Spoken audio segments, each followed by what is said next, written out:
A big shout out and thank you to Tojo, Michelle, Charlie, and Janine, who were awesome company, and I thank them for sending me this wonderful photo that, thank goodness, the frame crops my gut. Heck yeah.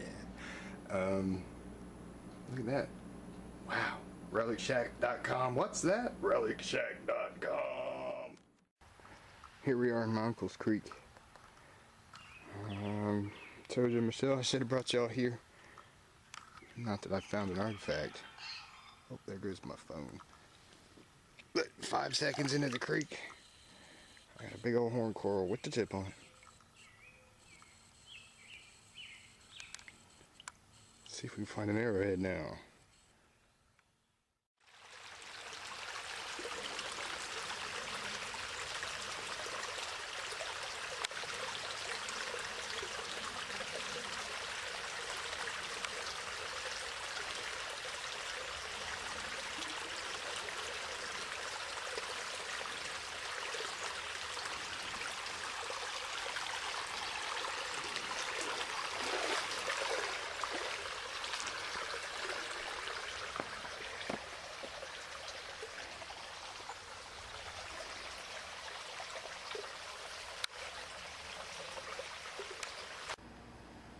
Hey everybody, haven't been finding nothing. Big congrats to the people who have.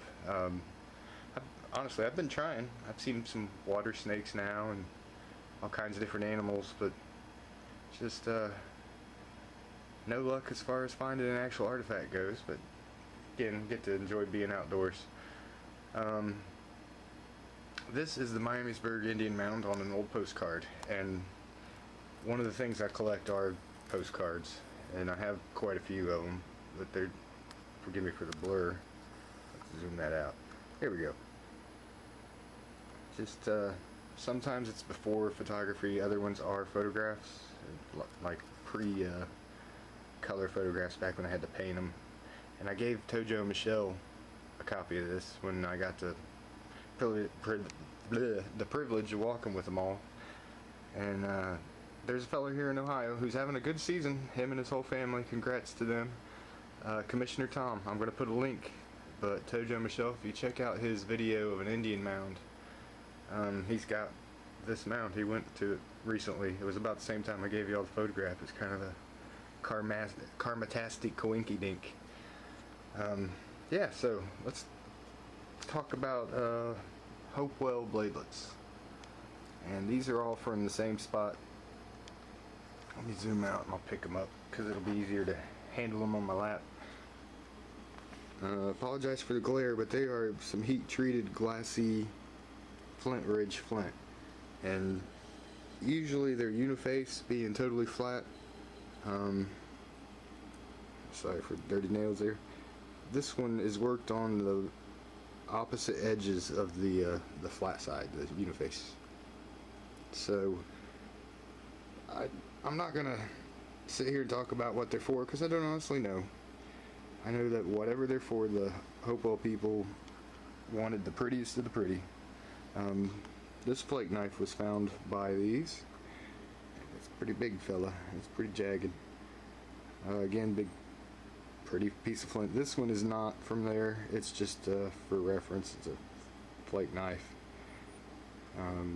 Probably archaic. I'm not exactly certain. It's just not whatever this is, because I've never found one of these made out of anything cruddy or my local flint. It's all exotic, brought from far away. Over here is just some random flake tools, burns and perforator type things. But I've only seen these for sale a couple times, although I have found them on a few different sites. And I have been corresponding with a gentleman online, and I'm thankful that he's one of those people I can get knowledge from aside from just buying artifacts. And he had a collection of bladelets for sale. Actually, this is 2 collections, plus he threw these in out of generosity. And I wanted to show them off while I got them, because not only did I purchase bladelets off of him, I got a lot of the debris from making them, which is interesting, and I got some cores. And the way it works is they would take and get a piece of this, once again, not just your homegrown creek rock or local quarry. This is, in this case, Flintridge. Over here there are some, these are hornstone. There's a black one over there I'm not sure about. It could be hornstone, Zaleski. There's lots of blacks around here, and I don't want to go throwing you all off telling you what that black one is, but the gray, you're pretty much guaranteed is going to be hornstone. The Flintridge stuff is what catches about everybody's eye, and artifacts made out of Flintridge are pretty valuable as far as, you know, there's a premium for the material. Bladelets aren't necessarily a really valuable thing. Cores can be fairly valuable depending on what they're made out of, but when it comes to Flintridge, there's colors that up the value, or the rarity, or whatever you want to call it. One of them being blue, and you can see some bluish green and some blue. I don't have my macro on, so I'm afraid to go too tight here. Again, sorry for the light, but I have to shoot most of my videos at night. That's about the only time it's quiet around here. Size-wise, they're, you know, pinky nail. They remind me of press-on nails. Usually you find them broken. They can't take a plowing at all. I've never found one washed out anywhere or anything to find them, but the ones that I've found, which is just these over here, were in a small area. I mean, and there's one spot out of my uncle's that actually found a core, or a piece of a core, it's broken, and a broken bladelet that matches it. So while I've been corresponding, I pulled out some of my unusual pieces of flint and random finds. But some of that's Flintridge. This piece down here is green. Let me get it in the right light so it turns green. That was a winter find from a while back. I think this was when I put on my other YouTube page, I put on a video of my arrowheads, and that green one was my last find. This one I didn't find. This is a purchase locally, but he'd been talking about the striped swirly stuff that I'm not too certain what it is. Might just be like a creek stone.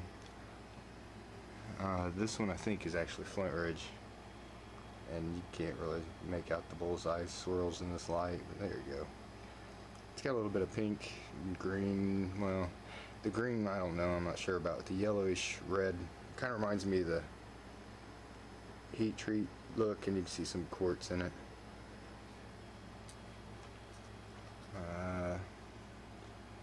There's the point that's broken half, about a football field apart. It's got a neat, give it a second there, like an eye of Saturn that's red and blue and green. This little drill I found, I wish it had the other two ears on it, but it's a green material that I'm not sure what it is.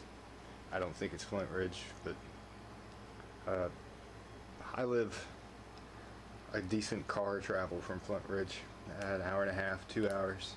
So it's interesting to find it at my house. Another thing I purchased off of him was this green knife. And green is the rarest, or not, can't say it's the rarest, but if you find even so much as a piece, like I found this little piece of blue, you still save it, because it's, you know that it's rare, or fairly rare. The gentleman I bought this off of mentioned that you can't even quarry the green anymore, that it's just been used up. And these are just labels from the previous collectors, but I'll attach a video of this translucent wise. It's kind of like a cool mint green, and it doesn't photograph very well. It's got a lot of quartz lines and a little bit of swirliness to it in spots. Okay, well, I've gone on for 8 minutes. I hope I yapped on enough.